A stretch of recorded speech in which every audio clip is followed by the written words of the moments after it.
ഓണായിട്ട് എന്താ പരിപാടി?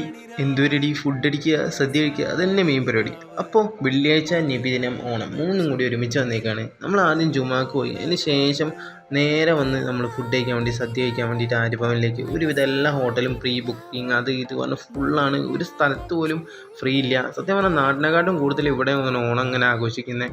അത്രമാത്രം ഫീൽഡാണ് കേട്ടോ എല്ലായിടത്തും.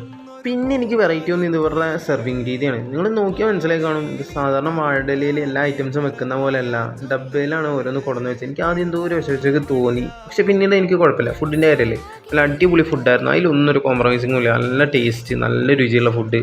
സാമ്പാർ ഒഴിച്ചുകൊണ്ട് തുടങ്ങി വെച്ച് പിന്നീട് എൻ്റെ നീരാളി കൈകൾ പടർത്തി എല്ലാ ഐറ്റംസിലേക്കും 2 തരം പായസം, 2 വട്ടം ചോറ്, പിന്നെ ആദ്യമായിട്ടാണ് ചക്കവറമൊക്കെ സദ്യയിൽ എനിക്ക് കിട്ടുന്നത് കേട്ടോ. അതൊക്കെ കലക്കായിരുന്നു. എന്തായാലും belated Onam wishes to all my friends. എന്താ നല്ല ലേറ്റ് ആയിക്കണമെന്ന് അറിയാം, എന്തായാലും എൻ്റെ വക ഒരു വിഷസ്.